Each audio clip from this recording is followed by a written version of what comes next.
the ordinary people, the spiritual decline yielded darkness.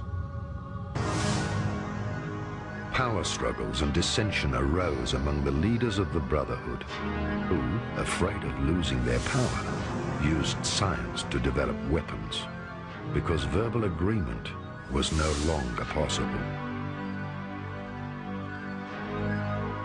At first, weapons were developed for defense and later used for aggression.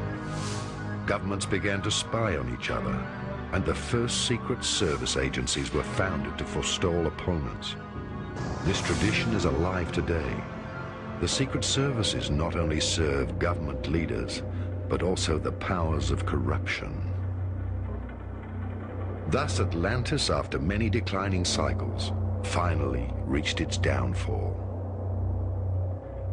At the peak of one of these quarrels for absolute power, the ultimate weapon, a gravitation bomb, was produced in order to destroy the cities of the now fighting elite priests.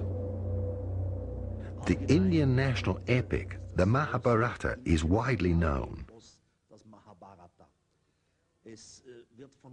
It tells of wars. For example, in the 5th book of the Mahabharata, it tells of a god who was called Gurkha. And this Gurkha has thrown a single lightning bolt onto the threesome city. Then it was described in detail how the elephants stumbled around in circles, their skin hanging off them. They roared, people screamed, birds fell out of the sky, warriors tore off their armor and jumped into the water. It is clearly said that everything was surrounded by a deadly breeze, and even the unborn children in the womb died. And this is a case out of Indian mythology where definitely a bomb had been dropped, because all the symptoms have been described so precisely. Up to the Great Blow, several large cities ruled. One of them was Urd on the plain of the Taklamakan Desert between Tibet and China. Poseidon, the metropolis, now lie on the bottom of the ocean.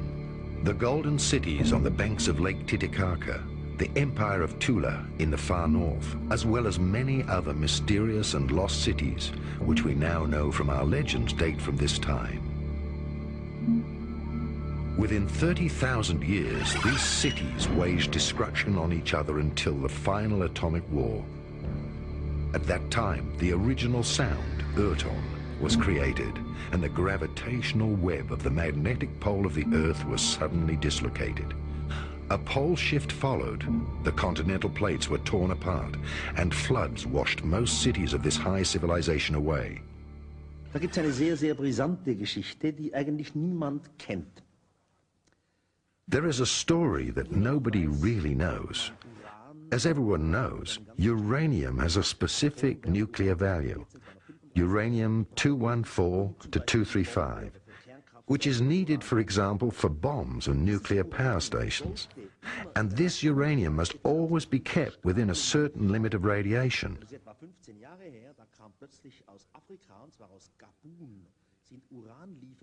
Now, it is 15 years ago that suddenly from Africa, a place in Khatun, uranium shipments arrived, which had much higher radiation and a totally different radiation level than what it should have had. As a result, many physicists under the leadership of the UNO went to Khatun, to this particular mine where the uranium came from. What did they find? It's hard to believe. A huge depot of obviously melted uranium elements. The UNO published 2 big books about it. Approximately 100 scientists are involved. They're arguing, how is it possible? In a natural way, the melting of the nucleus is impossible, but still it happened. Officially now it is kept secret. For me, this is rather a clue that a long time ago, perhaps 50 to 100,000 years ago, someone did work with uranium, used it, melted it, and created a depot.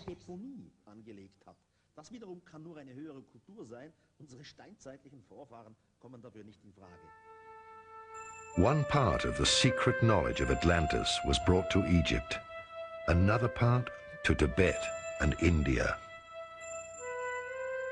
The first pharaohs were the direct descendants of the Atlanteans. Their secret initiation texts were passed on to the Egyptian royal dynasties. Not surprisingly, Atlantis' high technology led to the building of the pyramids and the Ark of the Covenant. Part of the Brotherhood of Atlantis and its tradition survived in Egypt. The Hermetic mystical knowledge directly emerged from this tradition. Ancient secret drawings and archives from Atlantis were used. Akhenaten, Hermes, Trismegistus, Abraham, Pythagoras, all retained their secret. The Brotherhood of the Snake. Wzorem do tworzenia perfekcyjnego człowieka I perfekcyjnie funkcjonującej planety. The symbols of the original pattern to create the ideal human and the perfectly functioning planet is represented by the sign of the Egyptian life key, the Ankhs. All forms of existence, as well as planets in space, arise with this pattern. The components of the pattern are represented by the colour chart. And what is the connection between the colour chart and the Ankh cross?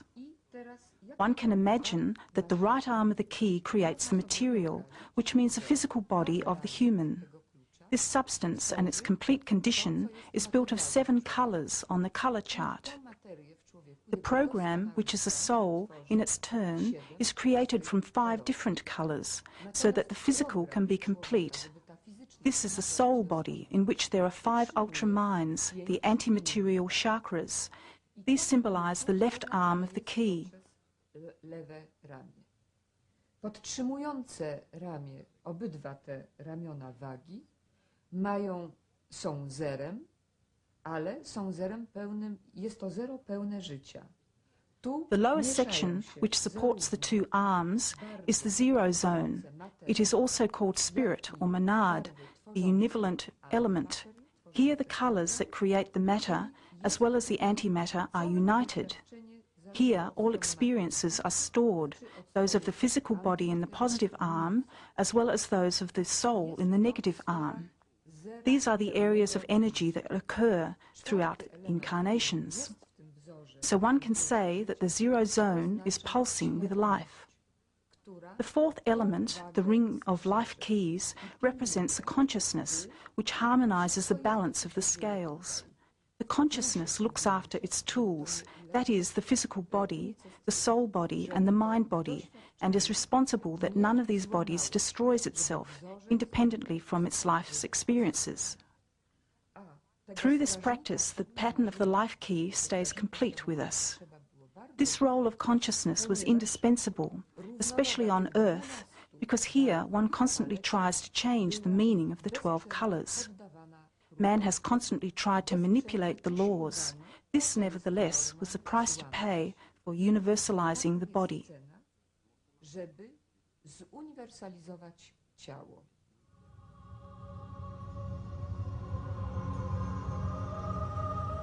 When the Earth descended into the 3rd dimension and the planetary logos, the soul of the Earth entered a new cycle of experience, humans reached the zenith of their polarity consciousness.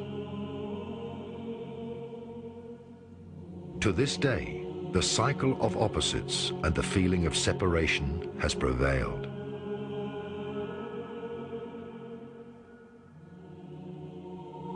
One could say that when Atlantis and its continent sank, the Earth left the 4th and 5th dimensions to enter the realm of the 3-dimensional material structure. With the fall in the 3rd dimension, the remaining human race lost consciousness of the oneness of all things. Polarity awareness took over, and instead of harmony, more and more opposites entered the consciousness and the actions of human beings. Even the elite priesthood was affected, and they dogmatically defended their truths. 2 major brotherhoods arose on Earth, both influenced by Shambhala and Agharta. Together they are called the Brotherhood of the Snake. Shambhala was the seat of the evocation of the Masters of Wisdom. Agharta was the seat of the invocation of the Masters of Wisdom. Together, they embodied the universal polarity of opposites. In the outer world, each brotherhood held the other one to be the Dark Brotherhood, the Black Magicians. The battle between the polarities of the brotherhoods took place over an incredibly long period and reached its peak in the Second World War. The two opposites, the Sun, Illuminati, and the Moon, Luminari, face each other and struggle for power, yet neither of them can win.